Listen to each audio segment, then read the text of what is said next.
Shabbat Shalom. The Yom Kippur message of this morning, which I subtitled "The Inner Being," your real self.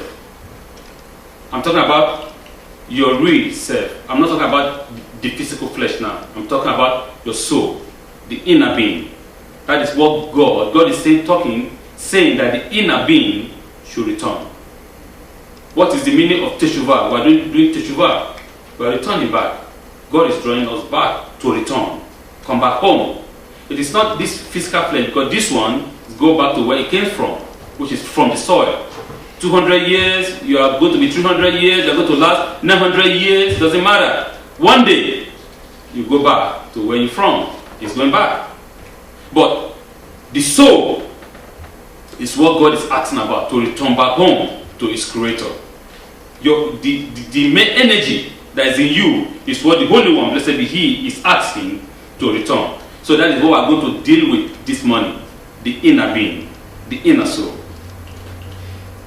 There is 3 and possible 4 basic ingredients in teshuvah. 1, feeling regret. Secondly, admitting to Adonai and thirdly, accepting not to do it again. And the 4th one, if the sin was between a man and a man, then return to repairing what's stolen or what you have broken, and ask for forgiveness is also required. So it is like this: past, present,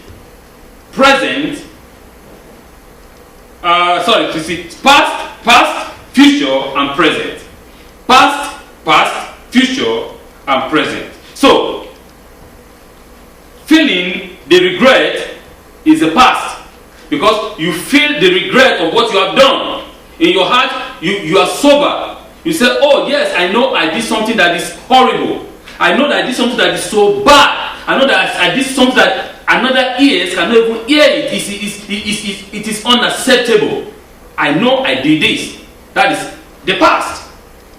Now, the present is you are admitting presently to the Holy One, blessed be He, that yes, you did something that is past.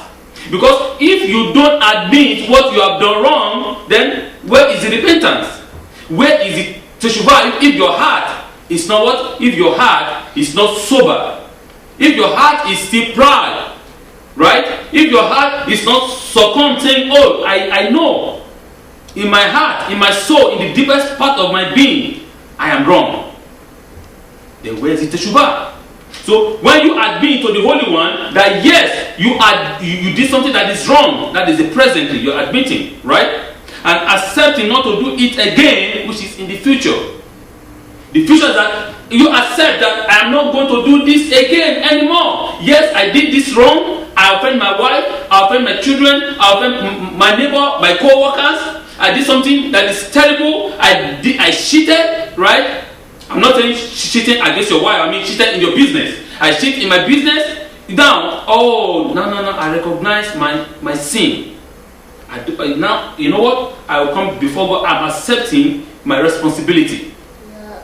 Now you decide to say, I will not do it anymore. That is in the future.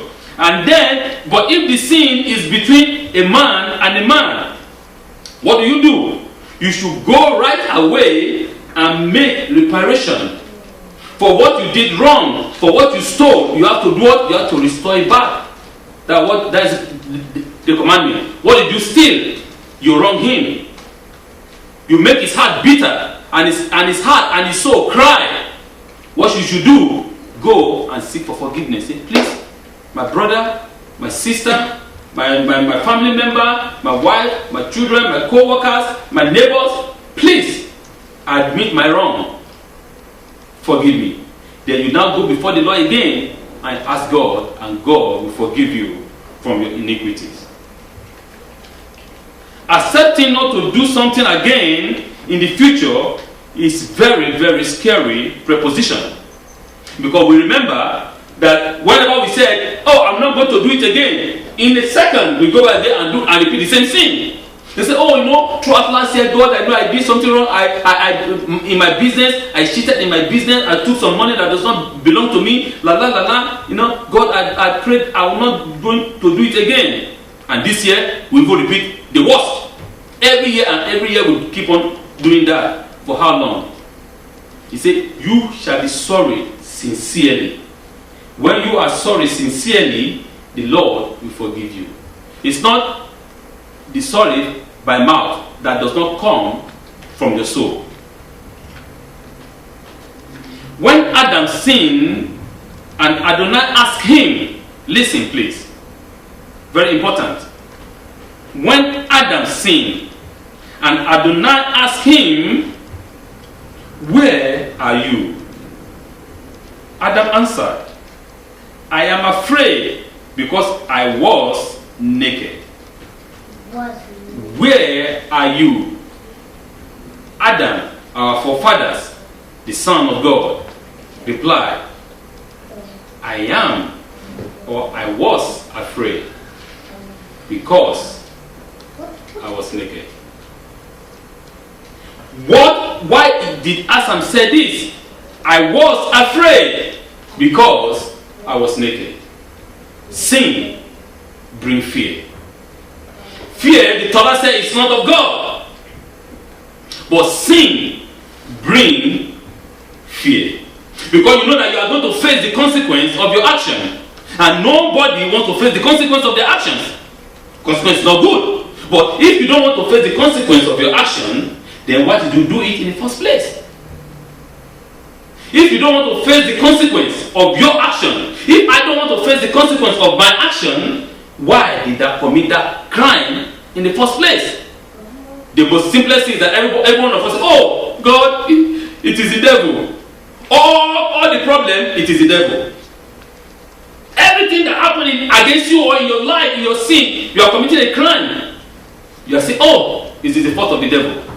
Which one is the devil? You decided, you planned everything, and you said that the devil was there when you were planning on how to escape, on how to plan all the crime and the sin. The devil was there giving you all the instructions. We put all the lies upon the devil and say it is the fault of the devil. Not because we don't want to do what? We don't want to claim responsibility. We don't want to be responsible for our sin. We don't want to be responsible for our own transgression. And God is saying, you have to man up. We have to man up. We have to grow up and be responsible and take responsibility for our own action.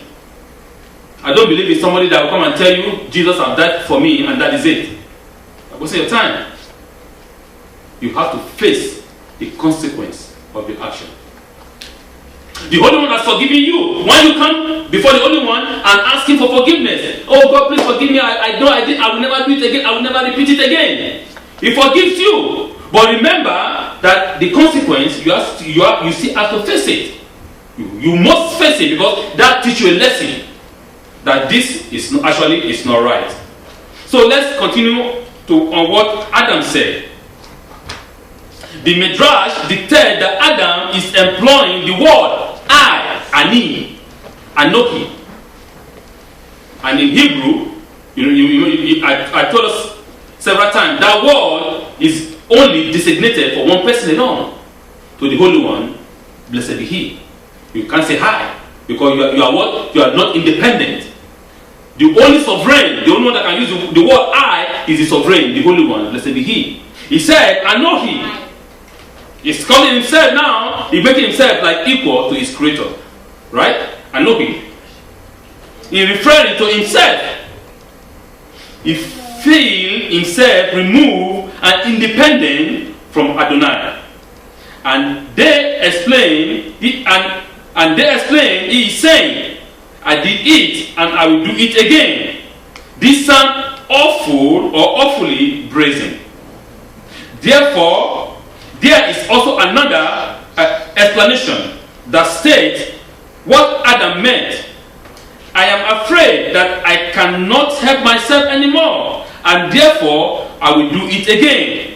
It is hard for any of us, to say we will never do it again. Change of habit is very, very, very hard. We can see that from our forefathers. I know I am independent, I feel myself detached, removed from the Holy One. Because, remember, he sinned, and the Shekinah left him. His eye opened, he's naked. And it's what sin is all about. By the time you're so blind, God told Cain, sin is at the door. And his desire is to have you. Man up. Do not commit this crime. Do not commit this sin. Do not murder your brothers. Sin is at the door. God warned him before it ever happened. God told him what is going to happen. Sin is at the door, and the desire of this sin is to have you to himself. Destruction, death. Be careful. But what did Cain did? His hormone, his testosterone, his 2 million percent so angry with his brother. I don't want to hear his death because the testosterone is so high. I will deal with him. What is the consequence? We saw the consequence. He became a vagabond. You will surely face the consequence of your action.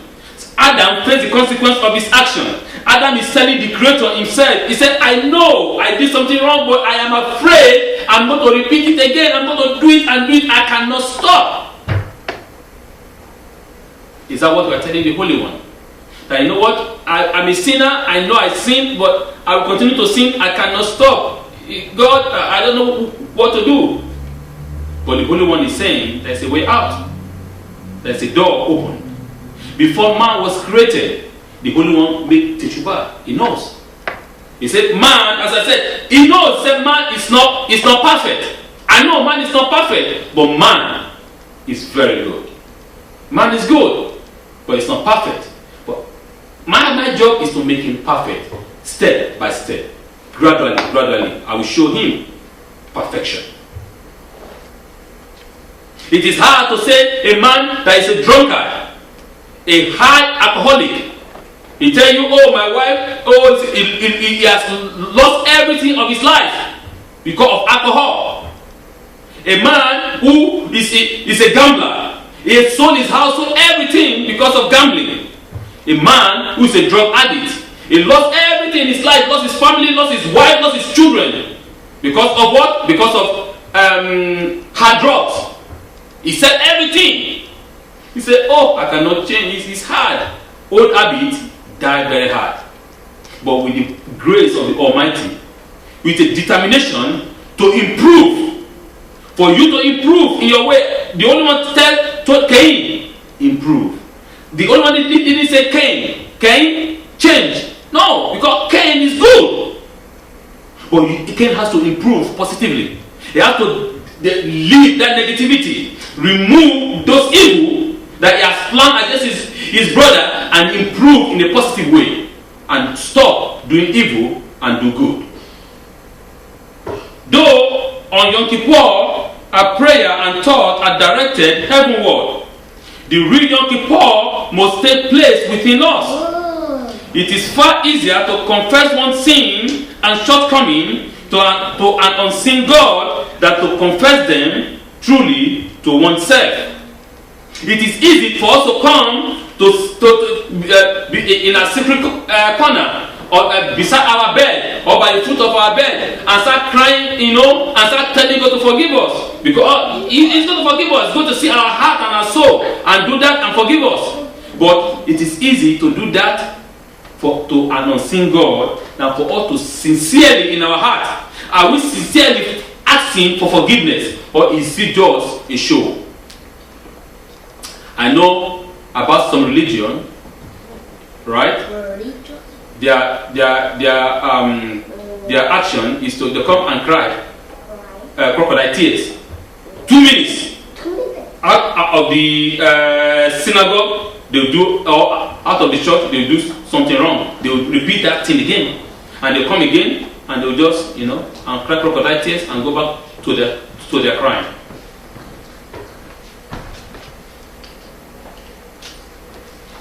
The Torah teaches us that the high priest of Israel entered the holy sanctuary, the inner sanctum of the temple on Yom Kippur. The Talmud called that entrance of the Kohen Gadol, the high priest, as entering Lifnai Ulfanim. This phrase means entering deep within. The rabbis of the Talmud were not only referring to the physical entrance into the chambers of the Holy of Holies in the temple in Jerusalem, but they were obliquely referring to entering our own very most inner chamber of our heart, of our mind, and of our soul. All of us are binding on Yom Kippur to enter Lifnai Ulfanim.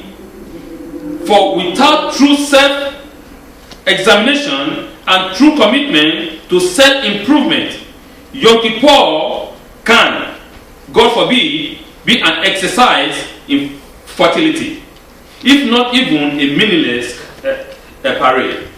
If we refuse to enter into our own inner sanctum, into our own soul, into our own mind, to search out ourselves, our father David Hamelech said, "Search me, O Lord, and see if there is in me some iniquity that I forgot." Even though after confessing all my sins, after confessing all the transgressions I've ever committed in this world, maybe there is still some I didn't remember. Maybe there is still some I don't know. Maybe there is still some I forgot. Search me, Lord, and put your light. Let that light shine so that I can see my transgression and my iniquity, and I can ask for forgiveness. We have to seek Him truly. We have to go inside our mind. You can't deceive yourself, my brothers and my sisters. I can't deceive myself. I can't come and start shouting hallelujah, hallelujah. But in my mind, maybe I'm dirty. I know that. You can't deceive God. God said the Lord is the one that searches the mind and the soul of every human being. You can deceive yourself. We can be like they said, like the Pharisees. They wear their clothes, all of them are uniform. Oh yeah. Yom Kippur, everybody white. I obey my tradition. I put on my white too.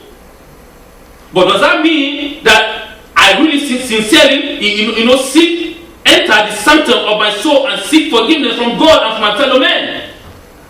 Or am I just putting the white cloth because it's a tradition? Everybody, what, put on white, let's put on white and let's go to the synagogue and start shout hallelujah. Adonai Sibaot has forgiven us. I return back to my normal business.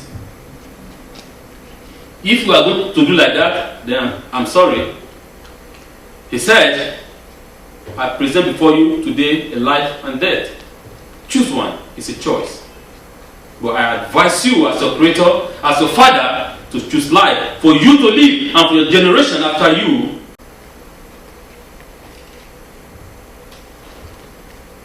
Yom Kippur is a day of atonement.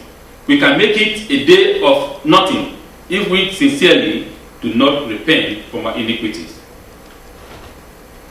That is what the prophet Isaiah warned us of in the great Haftarah of his that we read in the morning of Yom Kippur. Is this the first day that I ask you?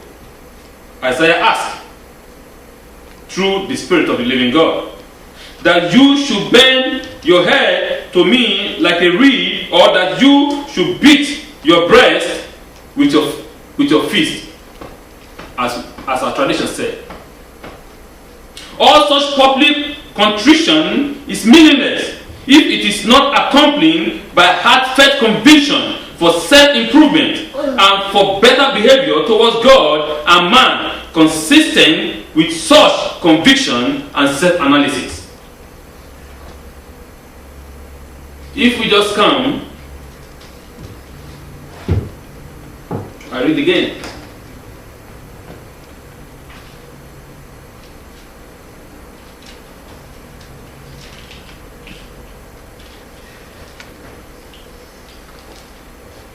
For the sin we have sinned against you, willingly and under compulsion, and for the sin we have sinned against you, by hardening our heart for the sin we have committed against you, by acting without thinking, and for the sin we have committed against you, by speaking perversely, and so on and so forth. We beat our heart. But that's what I'm speaking goes here, comes out here. What does that mean? It's of no effect. You can repeat and repeat and recite and recite and recite and recite. If that word does not come out from your soul, my brethren, you are wasting your time. Yom Kippur to you will be nothing. You just come, you become a bench woman. You come to warm the bench and go back home. That is it. There's no effect. There is no thorough, truly improvement in your way of life. You go back again and become a gambler. You go back again and become a drunkard. You go back again and become an addict, or so on and so forth.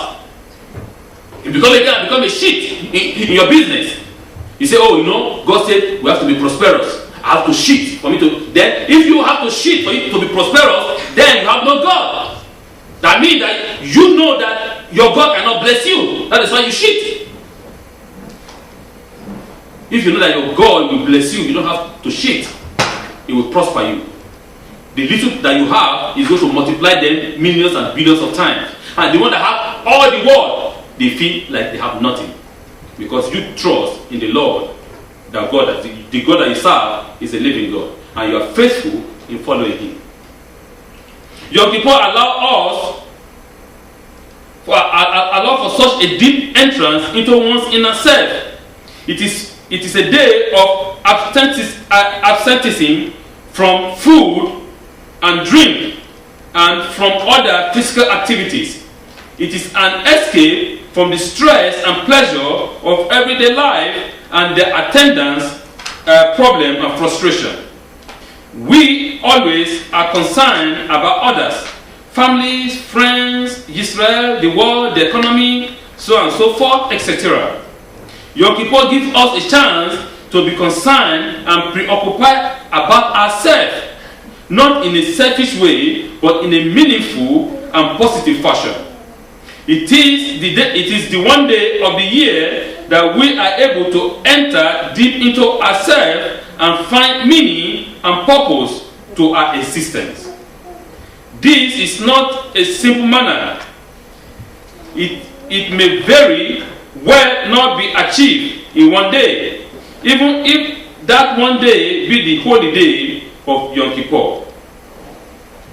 The day of Yom Kippur gives us this opportunity to remove ourselves from every worldly activities, to concentrate and to put our attention into the things of the Spirit, to recite and ask God and cry before His throne of grace for forgiveness, for atonement for our sin, for us to be able to do what? To improve. I repeat again, the Holy One wants you to improve. The Holy One created you, He created me in His image.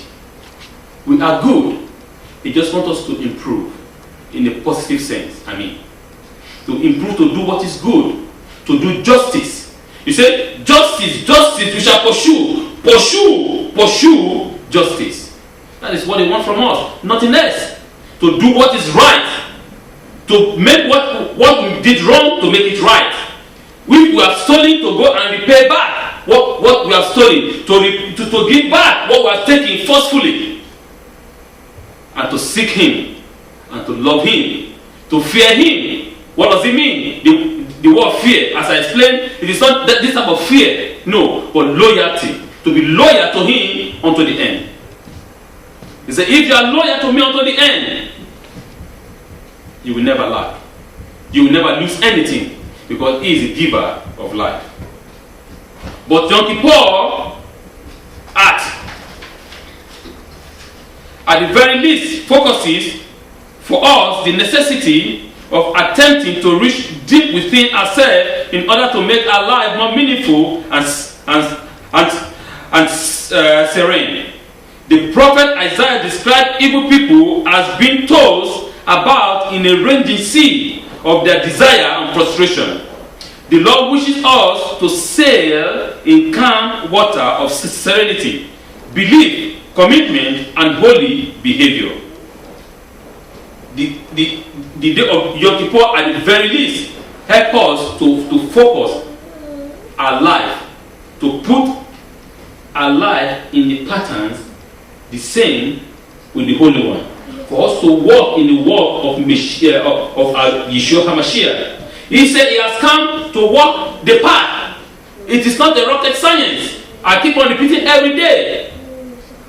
We just have to do what? We just have to follow. The same thing the Holy One did for the children of Israel when they left Mizraim, when they left Egypt. He said, I will send my angel before you to do what? To prepare your way. The angel of the Lord went before them. He made the way for them. Their job is just to follow. Nothing. You don't have to stretch yourself, do nothing. Yeshua has shown us the true way to the living Torah. We just follow. That is it. You don't need to add and make a soup. I make a heavy soup, I make a heavy load. Why are you making it load? Why are you compounding all kinds of load upon yourself? When the Torah is simple for us to follow. It's not hard. I know our flesh is pulling us to do what is negative. But by the power of the Spirit, you can resist and do what is just. Not just physically. Not just for us to just do only with our mouth, but our mind is far away from Him. As He says, with their lips they praise me, but their soul, their mind is far away from me. Are we like that again? Are we like the Pharisees? Are we like those, that said, I am the chief priest, I am the chief rabbi. I can do whatever I want to do. I don't care.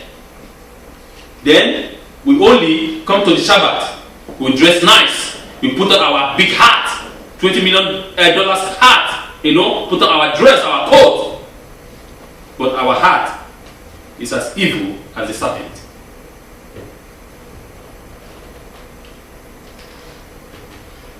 Adonai is good and straight.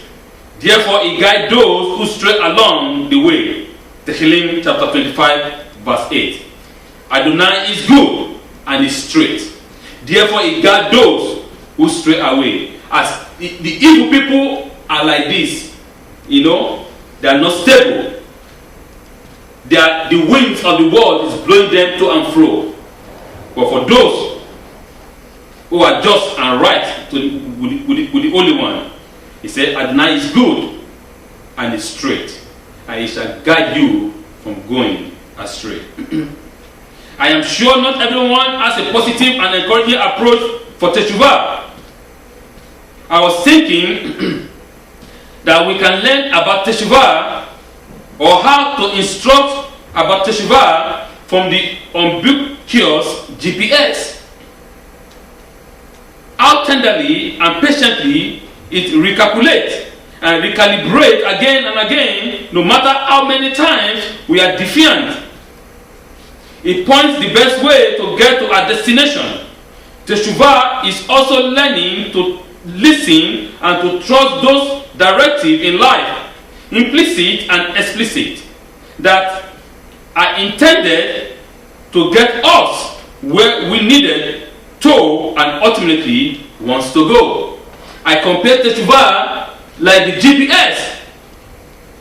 When you move, you are driving your car and you have your GPS and you make a mistake. What did the GPS say? Recalculating. You go recalculating.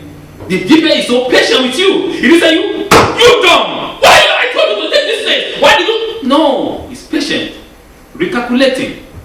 You try again, you made a mistake. Recalculating. Because the job of the GPS is to get you to your intended destination peacefully and safely.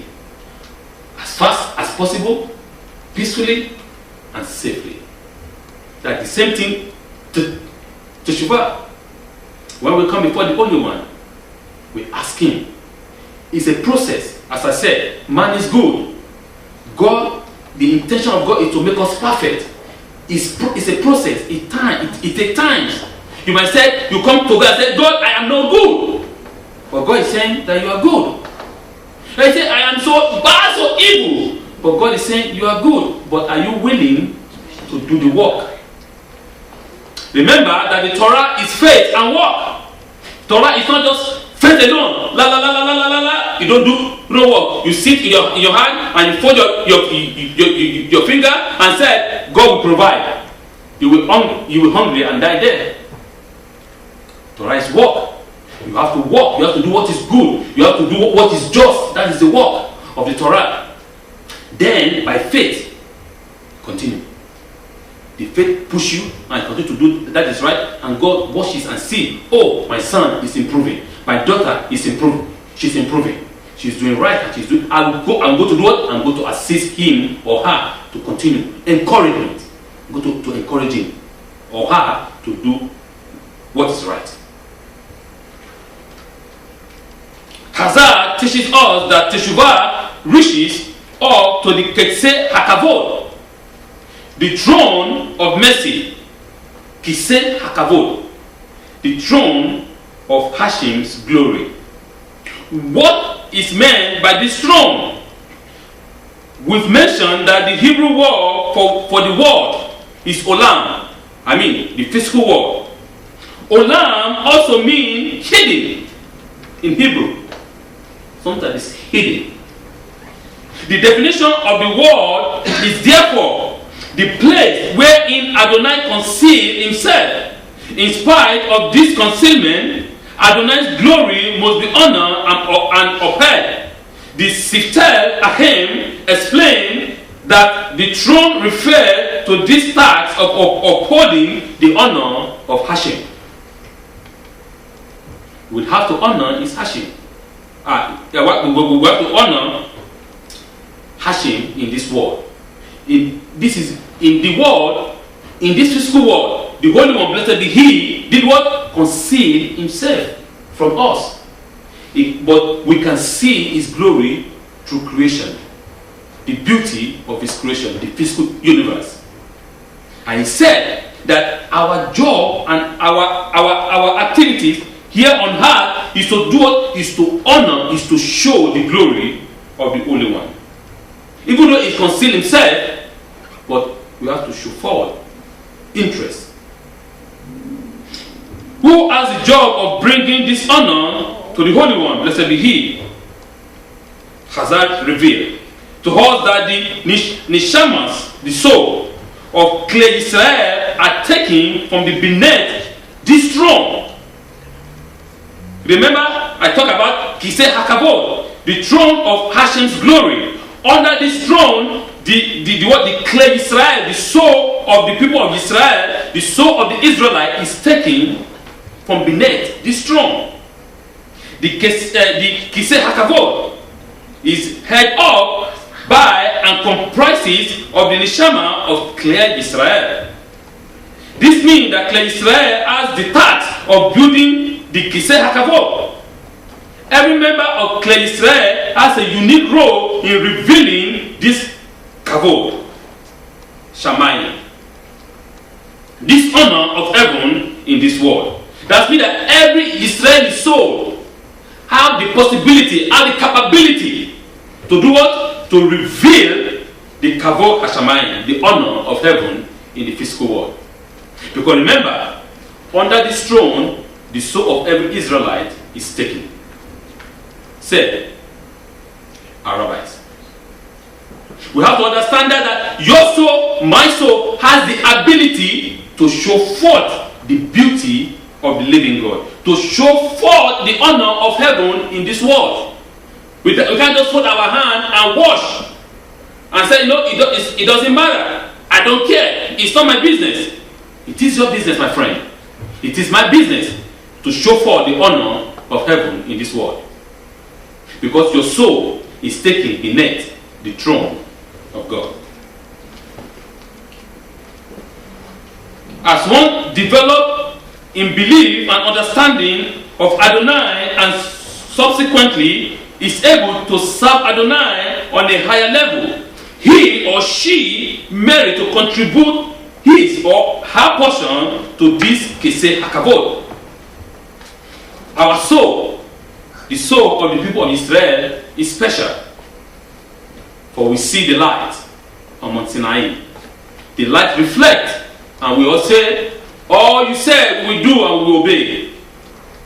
Therefore, we as individuals, we that are taken as turned away from our iniquities, we that have repented and become a new being, we even from other nations, we that ask Yeshua HaMashiach as our Kohen Gadol, your soul has been changed because you sincerely experience something in your heart. You experience something in your soul, something that is different, something that you cannot explain, something that is special. Your soul is reconnecting to the Holy One. You can do anything you want to do. You can try to fulfill any physical lust to fulfill your soul. It will never work, my friend. Remember that your soul has tasted godliness. Your soul has tasted closeness to the Holy One, blessed be He. You are descendant of Adam. We are all descendant of Adam. And our soul from the originality, from the beginning, has tasted godliness. So you can say, oh, I don't care. I want to acquire a lot of wealth. I want to buy all kinds of things to satisfy my soul. It will never happen.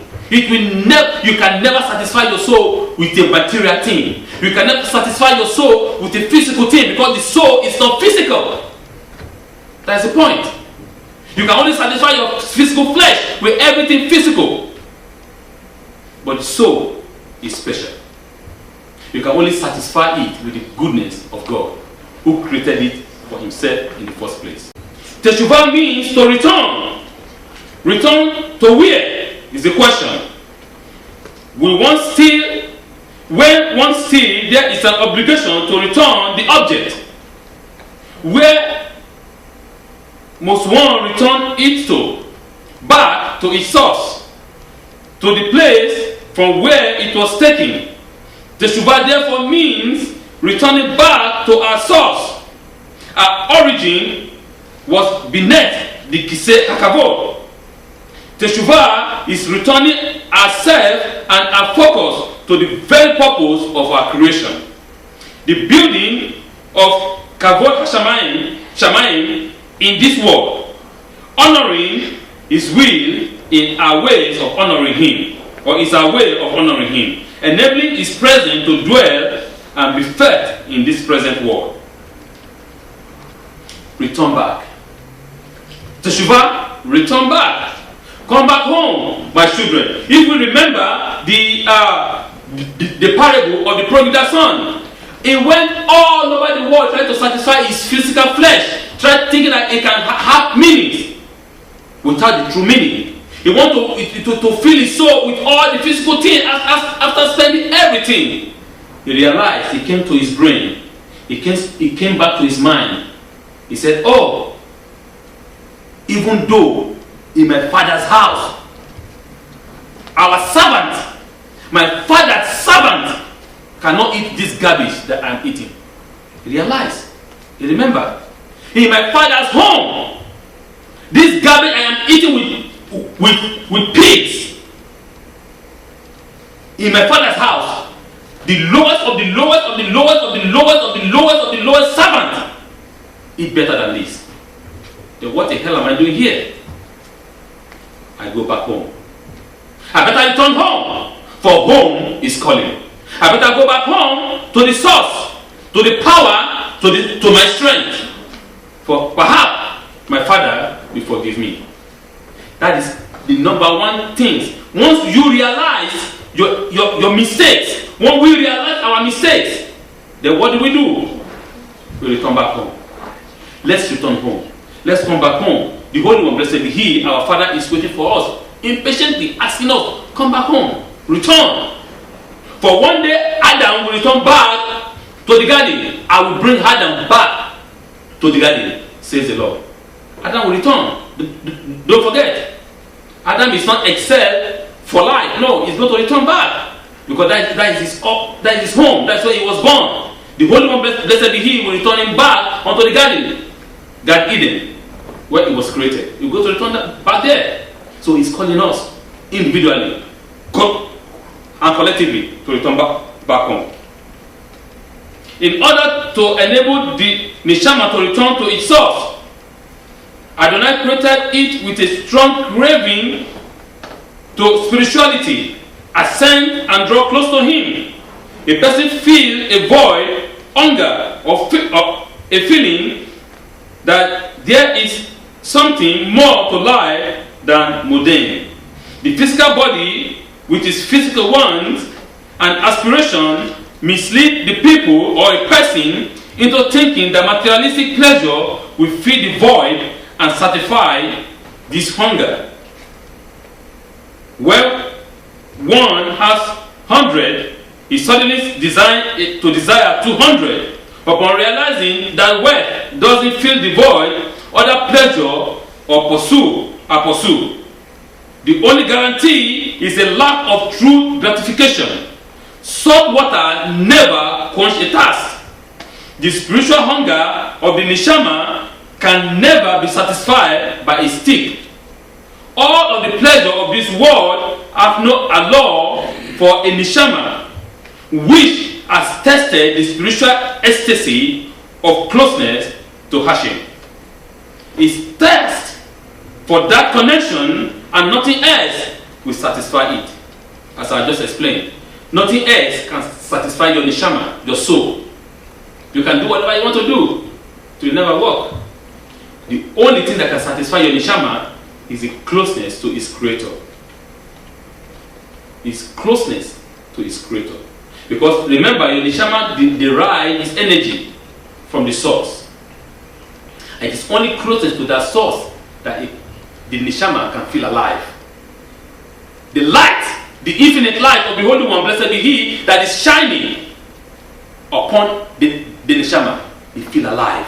He's good. He satisfies himself or itself. But if you draw away, far away from the infinite light, you think you can satisfy your neshama with everything physical. We are wasting our time.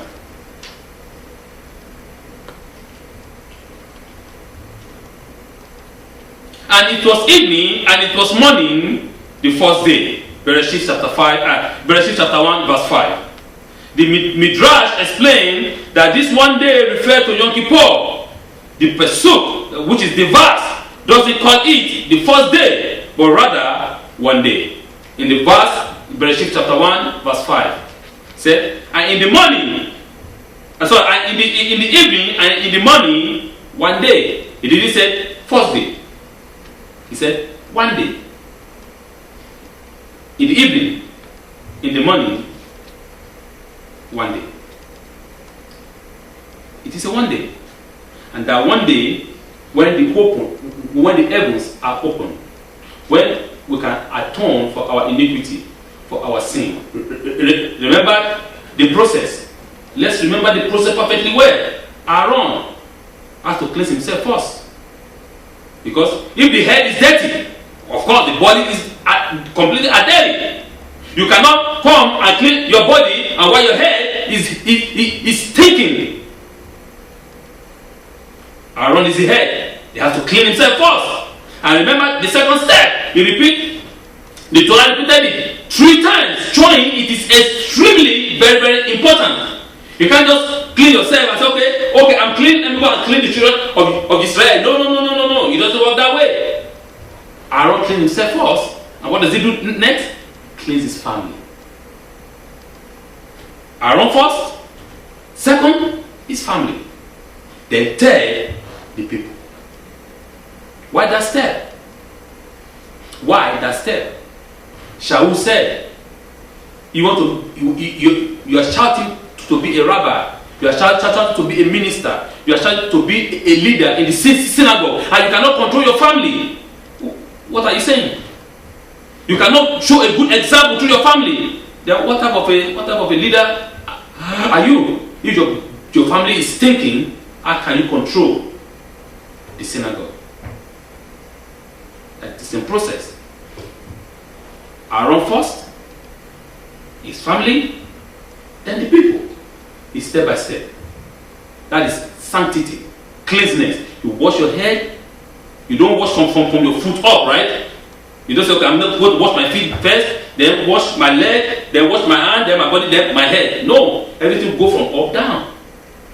as we all are praying, God, please give us good prime ministers. God, give us good politicians. And very sad, many people that trust in the Holy One, blessed be He, they run away from politics and they sit down in their house and they want God to give them a good politician. How does that work? If you as a child of God cannot go and contest, if you allow the evil people to continue to contest and rule, how will that work? We have to go out there. We have to take the power back. It has been a long time we've given them the power. It is now to take it back. And let's rule the world the way it is designed to be ruled by God. Not political correctness. Not somebody telling you, they force you to do what you don't want to do. And say, oh, it is the government. It doesn't matter. Then later on, you see that it matters a lot. Teshuvah. Return. Let's come back home. Let's return unto the Lord. And let's ask Him on this day of Yom Kippur that we need restoration. That He should restore us back to Himself. That is the day where one can when one can focus ourselves on our source, our purpose. The day where we can clearly see the only path toward true fulfillment. That is the day of Yom Kippur. The day whereby abstaining from the act which nourish and empower the physical, but we are able to see through the earthly ones to our true spiritual needs. The day that is designated for Teshuvah, returning to who we truly are and realizing the potential of who we can be. The day of Yom Echad, the day of Yom Kippur, that one day is the day that we are right now. For us to return back home to our Creator, to our King, to the one who gives us life and who prospers us in all ways, to seek Him and seek forgiveness from one another. Gama Hatmat Aitova.